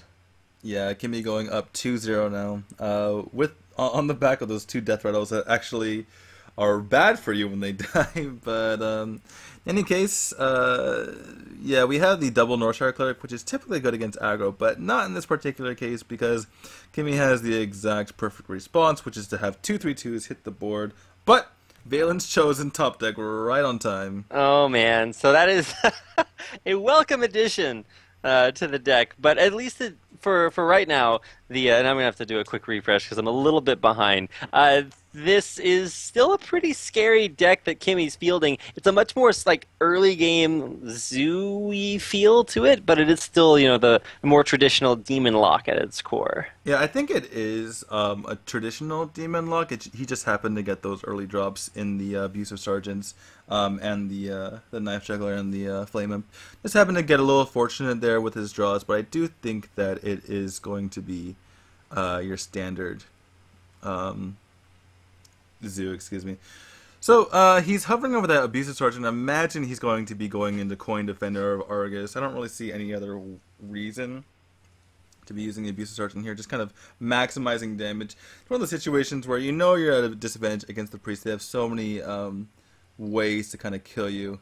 Or sorry, not kill you. They have so many ways to kind of dismantle your board and just trying to kill your opponent as fast as possible. A little bit surprised he didn't Defender the egg, but I guess he's looking forward to turn 6 when his opponent could potentially steal a 1/3 taunted Nerubian egg, which would be a disaster. And as it stands, even if your opponent steals an egg, he would have to use something like Balin's Chosen to be able to activate it. So, gonna go for that play, and gets a little bit wrecked by that Shadow Madness, but he still has a bit of a board, safe from Holy Nova, for instance, but still looking good for IceFox, I would say. Yeah, IceFox finally in a position where he doesn't have to worry about just straight up dying to crazy stuff. He's at a relatively high life total too, which is not the same situation he found himself in the last couple of, or I guess in the last game specifically. But this time around, he's got good drops, no dragon in hand though, so that actually sucks. Yeah, really, having 2 minions that benefit off of dragons and no dragons in hand usually doesn't feel pretty good, but he does get that 3/8 out in the field, and if he ever picks up a IceFox is not very happy to see that. But he does pick up the Cabal, and there's not that much damage in the field, so he doesn't have to be too worried. He can Holy Nova if he wants to. Looks like he's going to go for that one, and he's healing first, so I'm assuming he hits. No, he's healing for 2 anyway, doesn't matter. So, yeah, looks like he's going to go face here. And Kimmy is actually lower on health than IceFox, surprisingly. I guess all those taps and having the Flame Imp as well. But now we see Nitro Unleash come out and hit for 4 again. And let's see when IceFox realizes that this is happening. Currently, he's eating chips. I don't know if he notices. I don't know. I need to figure out what the food of pro Hearthstone streamers is, but turns out that is those are quite a few imps out there on the board, D2. And wait, that they did 3 out of 4 go to face? Somewhat unlucky, but still a lot of damage off the implosion. Yeah, it was pretty unfortunate. Well, you can't really say it's unfortunate for Kimmy because he did get the 4 off. Looks like he's going to Powered Shield and steal it if he gets the card to kill it. But he might just Light Bomb now. Now he's picked it up. Looks like he's gonna just go ahead and take it. It does similar things anyway.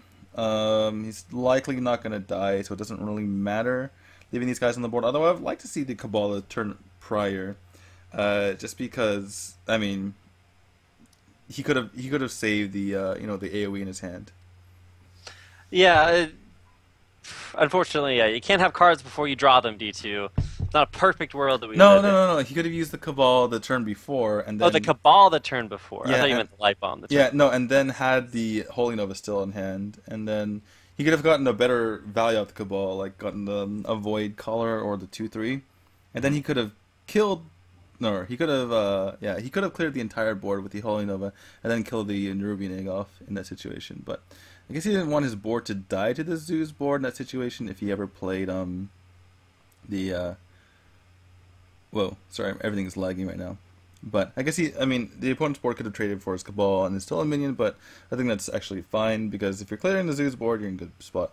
But in any case, we are in this particular spot where Kimmy has a lot of damage. Is that enough damage? Has he calculated it? Yep, it's going to be exact lethal with that Doomguard coming out. And Kimmy is going to 3-0 yet another opponent. All right, well, Kimmy, man, 3-0, not a situation I necessarily expected to see him in. IceFox, a player that I was rooting for in the Blizzcon qualifiers, didn't make it. In this tournament, didn't make it. And so kind of definitely feeling some struggles. Man, big Kimmy representing, like you said, Big Three, one of the oldest Hearthstone organizations in China, is at least making a name for himself now after having taken out one of the invited contenders to this tournament. Yeah, Kimmy, honestly, I thought he played really well in the first round, and as we saw, IceFox really had a shaky first round. So I didn't mention this coming in, but I felt like Kimmy might have been possibly the favorite coming in. And as we saw during that match, I felt like we were kind of on criticizing IceFox's plays a lot, and it was pretty much because Kimmy wasn't doing anything wrong the entire time. Everything seemed perfectly normal, and then he just killed his opponent. So that's kind of the sign of a solid player, when you don't really notice anything. You just kind of, oh, he's doing good plays and not making any mistakes. So yeah, congratulations to Kimmy, very well played by him, and he will be moving on to the finals. It's my favorite anime, Hunter x Hunter. It's Element bringing out what looks to be, well, I can't see his cards yet, but at least for NoTomorrow, this looks to be a lot more of an aggressive deck. Yeah, it looks like it's the face versus the face. I wonder where Oh, we're gonna man. go. The funny thing about this matchup is that there's actually a lot of trading going on early on. Although if there's an even trade and there's no real obvious way to get punished, you typically see players just go to face. Like if this were just a Leper Gnome versus an Abusive Sergeant, you might just see NoTomorrow just hit the face, because you really need to get that damage in. Right. Now, it seems to me that Explosive Trap might have been a good play there, but once again, playing traps isn't something you necessarily get a whole lot of benefit out of. Although, yeah, Explosive Trap there, I think, would have blown the game pretty wide open. Although, I guess he can say, oh, hey, you don't necessarily want to, trade everything to face, so you saw at least that one Leper Gnome play. Yeah, a little bit of a heads-up play there by NoTomorrow, knowing that Element, since he went 1-drop into 1-drop, he probably has a 2-drop in hand right now, and almost every single 2-drop dies to the Explosive Trap anyway. So I was eyeing that Explosive Trap as well. It looked like I was going to get pretty good value off those 2 Leper Gnomes, but NoTomorrow, very, very patient, going to reap full value out of this, or at least as much value as he can get before before he dies, essentially. Right. Can't wait too long for that, but he's going to get a lot more value than he would have gotten if he had just done it on the Leper Gnomes. Well, okay, we get a chance to move on to the Knife Juggler. So we're... Interesting. We actually saw Element run in his Leper Gnome and then unleash, but he's not going to ever be able to use or attack face with those creatures, so a little bit strange. Flare comes into the hand of Flare of NoTomorrow, but this is one of the problems with the card, because now this is a dead card. Although in this situation it's kind of okay, because you don't really want to be putting this stuff on the field anyway. But yeah, gonna see the first play come out of Element, and hopefully this isn't a Huff, or this is a Leok. I say hopefully for NoTomorrow's case, sorry about that. Yeah, Element, very unlucky there. NoTomorrow is lucky in that situation. Gonna actually just play out this Arcane Golem and go face. Makes a bit of sense. There's nothing else really to do. You don't want to be floating, 2 mana by playing the Worgen Infiltrate and shooting face. So it's gonna get the pressure onto the field. Doesn't matter if his opponent has mana, because everything's cheap in his opponent's hand probably anyway. Yeah, so not the worst situation at all, but with this trap lay down, so Tom, I guess I get it, but why is this Flare kind of a dead card? Well, the reason why the Flare, it was a dead card in the prior turn, because you really don't want to be wasting it without getting, the value from getting the secret out of the way. But he wasn't able to do anything that turn other than just hero power, because he had that Flare instead of a different card into his hand at that moment. Okay, I was thinking, because now that you've played it, sure, you get rid of the Explosive Trap, but you might be a little bit further behind on board. And like you said, even though this is Face Hunter versus Face Hunter, especially when you have Misha up, there's a lot of trading going on. Yeah, absolutely, because you are acutely aware of what your opponent can do and how much they can hurt face. And there's a lot of ways you can get punished if you kind of go face, because of the efficiency of your opponent's deck and kind of dealing with it a lot at certain times. So you do need to deal with their threats and kind of do that balancing act, right, of getting your threats out, or doing as much damage to the face of your opponent as possible, while kind of avoiding, taking that much damage from your opponent. And so at least at this point, it's actually pretty interesting. It's very even on life totals, but it does appear that things like that Flare drawing a card, the card advantage solidly with NoTomorrow. So he's got a lot of options here, and especially scary is going to be this kill command, which will get activated off of this beast if he wants to trade. Oh, he had already attacked. Okay, so never mind. Theoretically, this beast, the owl just dies. Does it die to the dagger? Yeah, this juggle is actually huge. It could decide the game. Oh, goes to face. So that's really bad for Element. This juggler is it's very smorky, but Element doesn't want that right now.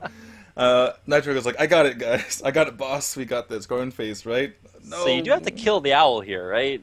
Not necessarily. Getting your opponent down to 8 is really, really low, and you do have, enough damage on board to kill him from there. If you do kill off the owl, you don't actually have lethal next turn, so it's really actually a tough decision, and you don't know that your opponent has kill command because he's been able to use his mana this entire time. Although that kill command has been, there's been one card that you've seen in his hand the entire time, so Element really weighing all of these factors, and like I said, it's a pretty tough decision. Even with the kill command, though, it is, what, 5, 7, 12 damage, so it doesn't technically have lethal unless he has more damage. 4/3 mana, so I could see it going either way. Element eventually decides to clear it out, and that would have been lethal for NoTomorrow, but what does he do from here? He is facing down 7 damage on the board, and whatever Element draws he can play, no matter what. This is Face Hunter, so... Yeah, you could just throw in the hero power as far as just imagine your opponent has 2 extra, like a 2 attack minion on the field right now. So I'm gonna start with the knife juggler. Gonna try to get lucky with the knife. Oh, he's gonna actually kill command the knife juggler. This makes a bit of sense. If your opponent has nothing on the board, then yeah, I actually like this play. I was thinking about how much do you smork the face. Wow. But going for the kill command here makes a lot of sense because if your opponent has nothing on board, it's impossible to kill you until you draw the quick shot. But what do you attack here? Or what do you shoot here? Well, I guess there's no way for him to win the game, right?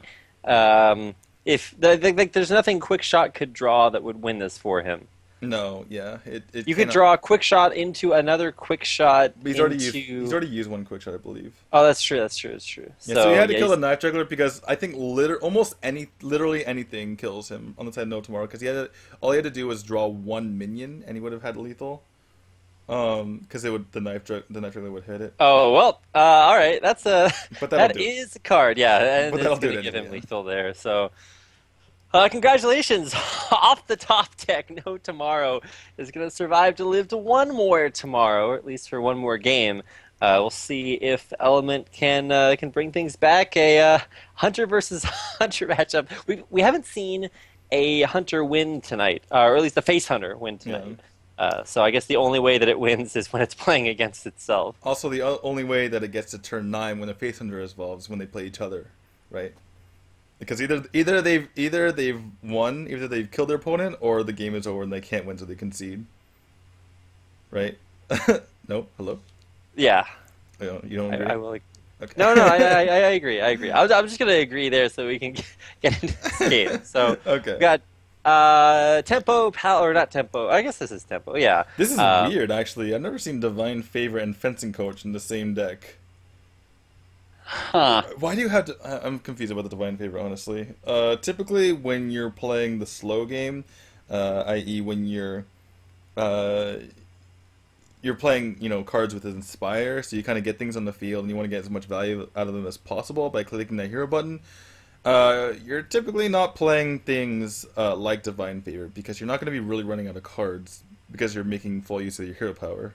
Right. So I'm a little bit confused. So why then do you need the additional card draw if you're going to have a full hand anyway? Yeah, well, not necessarily a full hand, but... Fuller hand than your opponent. Yeah, exactly. We'll see if that ends up working out. Yeah, but he is going to start out with this Shield Mini Bot. He picked up the Argent Squire, but it doesn't really make sense to play this going in your opponent's turn 2 because it would not contest the Knife Juggler very well. So I'm going to go Mini Bot into Mini Bot, and we see the Cult Master come to the hand of Element. That's a card that a lot of Chinese players seem to favor, but I haven't seen it recently.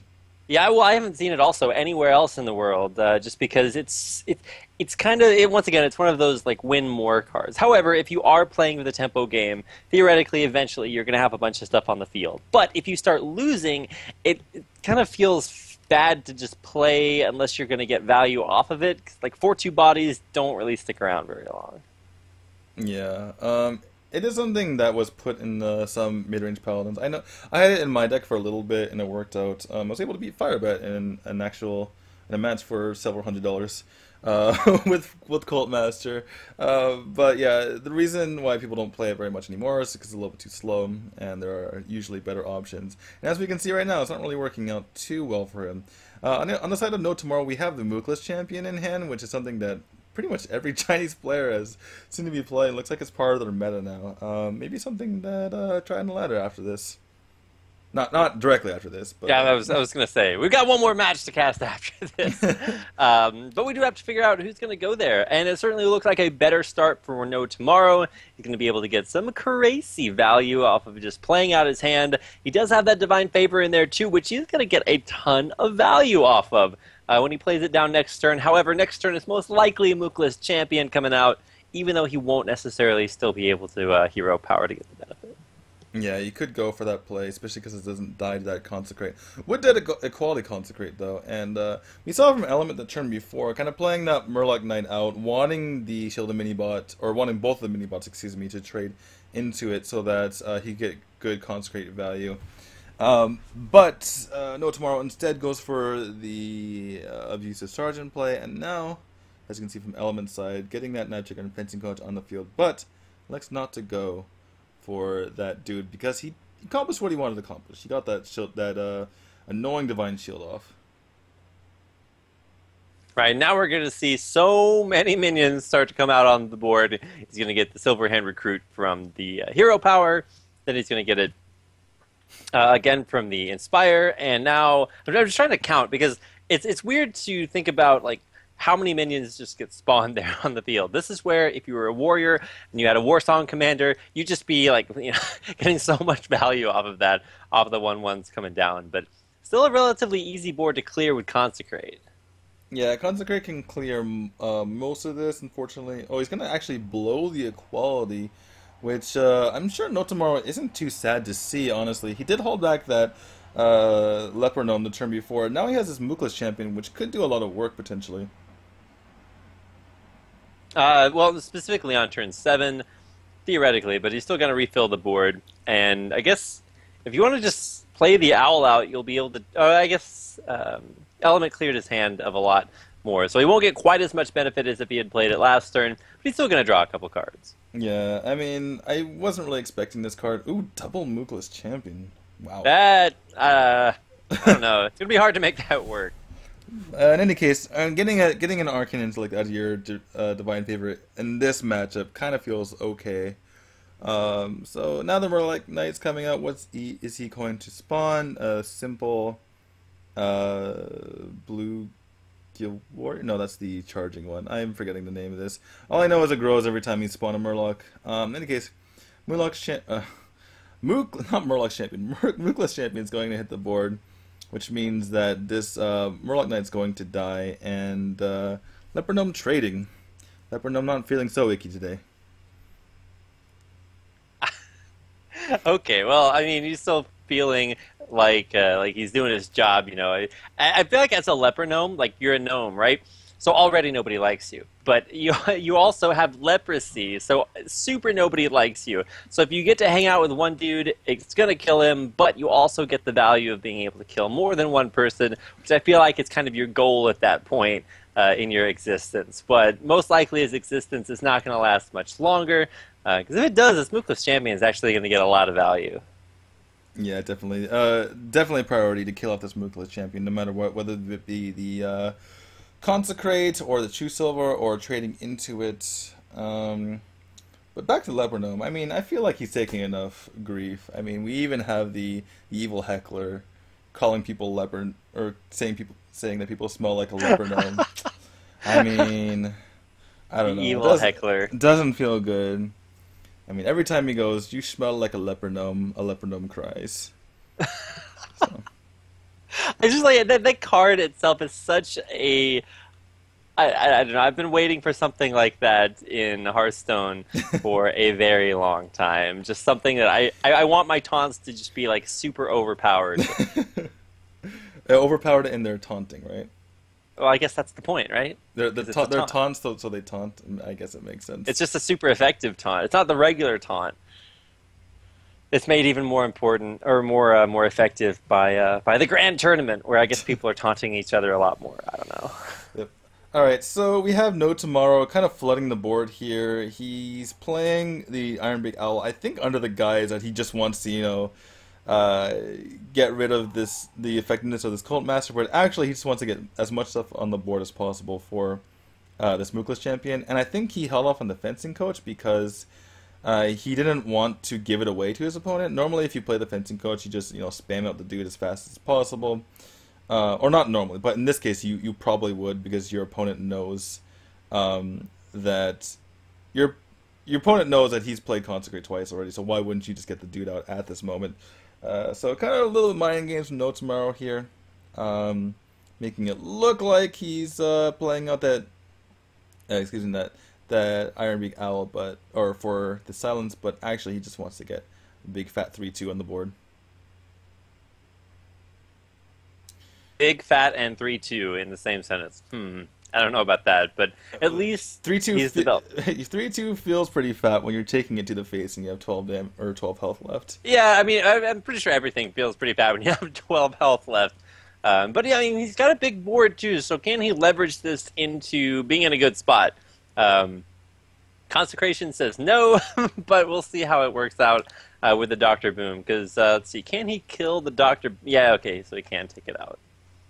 Looks like he's just gonna go face here, and he's actually playing pretty greedy by risking these boom bots going off. But yeah, just gonna go for the really greedy play. He knows he can't die because Paladin, no burst, but we heard that joke so many times before. But in any case, gonna clear off the 2/1, and I presume he's gonna go face here. There's no real reason not to because again, seen 2 consecrates.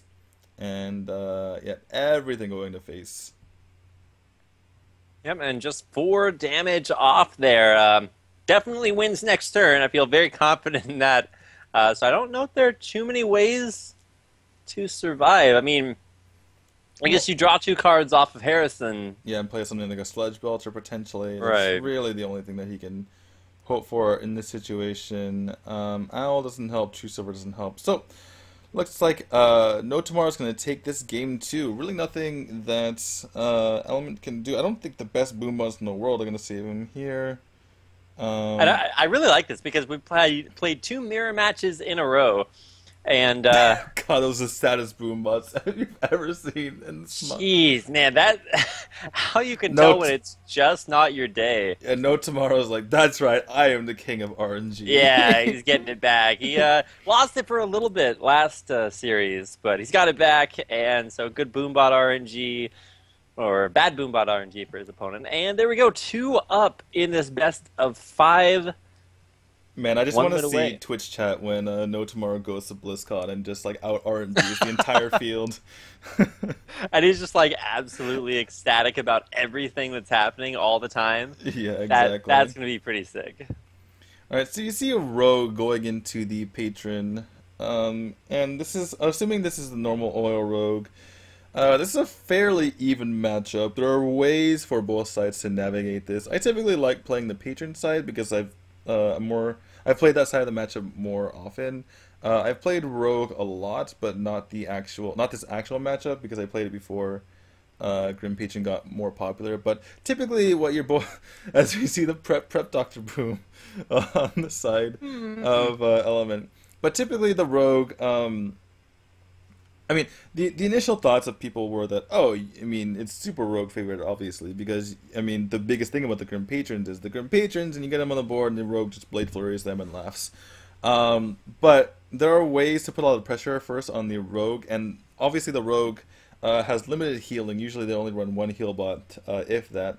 So there are ways to get a little bit of pressure on your opponent and kind of just burst them down with an OTK from, like, 20 health. Which is pretty easy to do for Patron, to do that little bit of damage. And it's kind of like Handlock, except you're not playing except there's no big taunts getting in the way, right? So if there's ever like not that many taunts in the way of patron trying to kill a hand, like, it's pretty easy.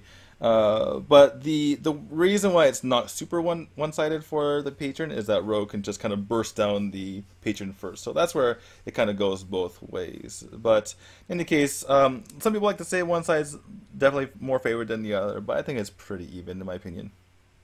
Yeah, and it does appear to be going pretty evenly right now. A good way to clear off the Acolyte earlier on, and a perfect turn for the Azure Drake coming down. What's he gonna draw? Okay, he draws into some standard healing, but I don't think the patron's really been stunted at any point so far. He's gonna be able to clear the board here, and he's got pretty much all the components he needs in his hand with that Warsong Commander draw. He draws into like an Emperor, and things are gonna start to get really scary.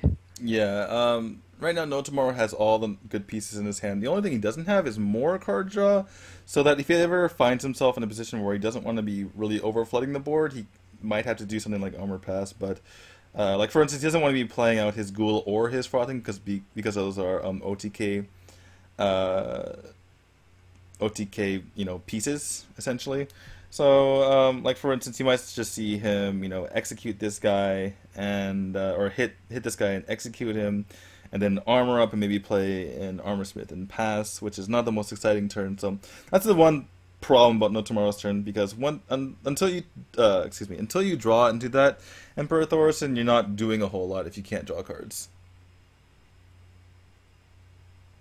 One day, but and yeah, like you said, he doesn't have a lot of card draw, and so can't really force himself to draw into it very quickly. But he does have a lot of early game options, and he's going to be able to clear the board pretty consistently. Let's see, he's only got three whirlwinds, I guess, if you count both of those unstable ghouls. So he should be able to survive at least long enough to where he doesn't die like super quickly, and he does have enough armor so that he's not going to die immediately. He does have Execute to deal with Dr. Boom as well. Yeah, he did have the Execute, but the Slam was actually a huge pickup because you really don't want to be using Whirlwind on this board, and you don't want to be throwing either your face or the Armor Smith into it either. It's kind of a waste. So that Slam was really nice. Draws a card and procs the Execute, which is super nice. On the other hand, this Inner Rage is really pretty useless. Gonna leave that second Boombot on the field because he feels like he needs this Fireworks to be able to take out something in the future. And it looks like we're gonna see Element go for the Prep Sprint into likely the Earth-Ending Farseer because he feels like he needs to finally get rid of. I don't know. So do you agree with keeping this Fiery War Axe? Because if you draw into a Death Spite, you generally want to attack with that the same turn you draw it, so that next turn you can get the Whirlwind effect. Yeah, but he doesn't have it right now, so he's not going to be. He doesn't want to be in a situation where he's relying on a top deck. And if ever his opponent just plays, a simple thing like a fire or like an SI7 agent or an Earth Ring Farseer, then you have nothing to kill it, and you're like, well, I shouldn't have gotten rid of my Fire War Axe, and I shouldn't have been relying on the top deck. But as we say that, he does pick up the Dustbite, so looks like he's just going to switch off, play that Dustbite, and I believe he has lethal next turn. With two things on the field, he will. Turns, in 2 turns, because if he gets to smack the face twice, but Healbot goes in the hand of Element. Okay, so Element has to know that you're starting to get towards the end game for Patron once you start to get up towards turn 10, especially if he had played Thorzen by now. If he had played Thorzen, he might just have lethal right now. But Lotheb will keep things a little bit crazy. There's spell power, there's yeah, I like this turn. A lot of damage from Blade Flurry. Yeah, sorry. I like this turn by Element a lot. Just really putting the pressure onto NoTomorrow here and making him deal, with his board right now. This is where kind of Rogue is turning it on and saying, okay, I'm not going to let you get your stupid, patron or your stupid OTK combo off. I'm going to play my Loatheb, I'm going to put a lot of pressure on you, and you're going to have to deal with it or else kind of thing. So yeah, very good play by Element, and looks like things skipped ahead for me. And we currently have, it's currently Element's turn with an Unstable Ghoul sitting in his way. Yep. So yeah, aside from the unstable ghoul, which does actually, it's pretty significant. If he had any sort of silence, he does have that sap in hand, so you Yeah, can sap the unstable ghoul. this is actually one of the best sap targets in Patron. There's really nothing else to sap, and this can be really annoying to deal with in other circumstances. The question is, does he have lethal? I He guess we're has. about to find out. He's got what, 10, 14 if he hits with a weapon. Does he have blade flurry? No, but that is going to be lethal. Looks like, yeah, he's going to Wow. be a couple over, and that's what Rogue can do. So this is why it's such an even matchup, right? Because No Tomorrow was a turn off of killing his opponent, and Element says, "Nope, I got the burst. Get out of here." Wow. Yeah, he burst him down for what, 23 health?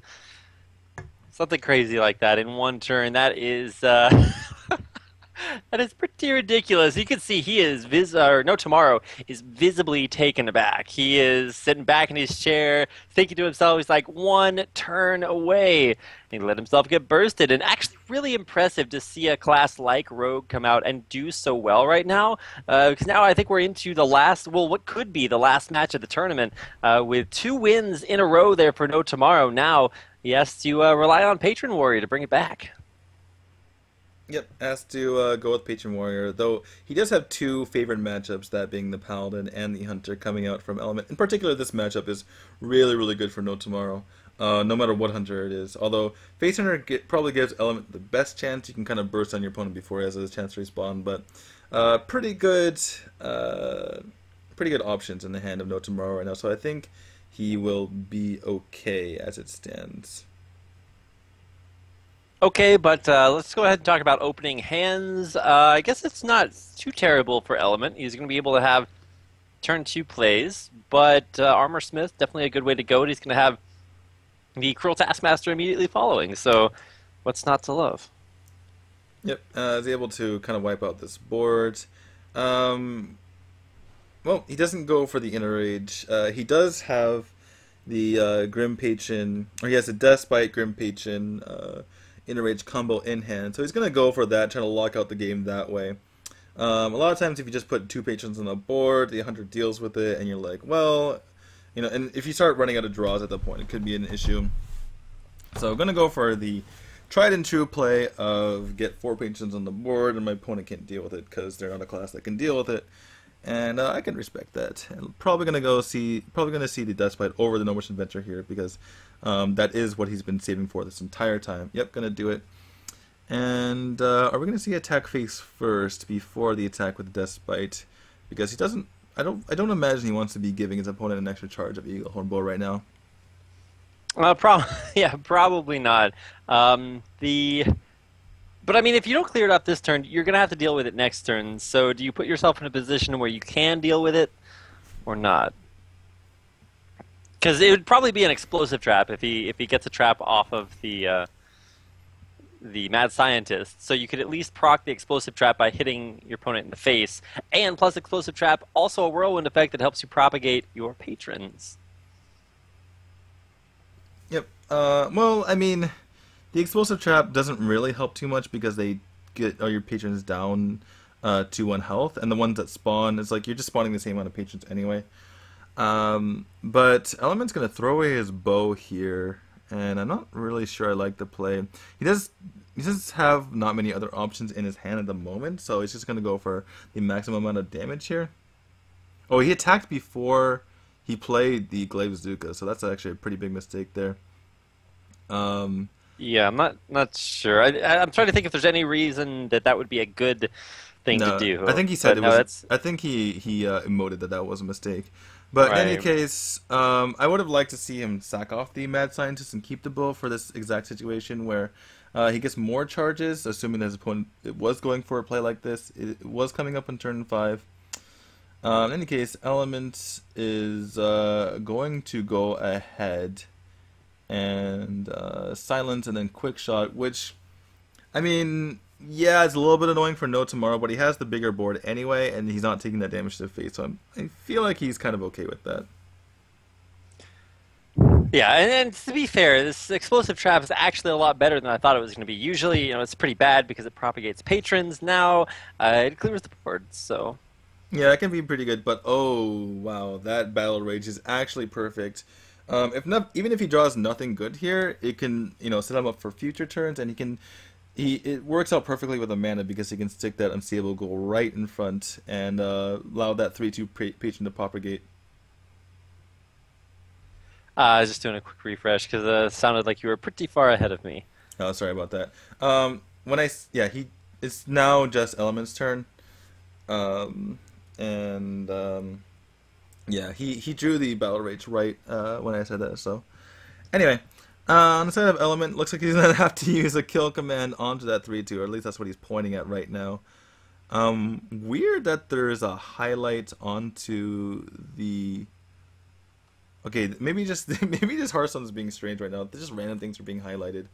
In any case, it's a little bit of lag, so actually maybe not. Maybe the webcams are just being laggy, and the game is actually okay. But yeah, Element kind of looking back in his chair, or falling back in his chair. Really nothing to do here.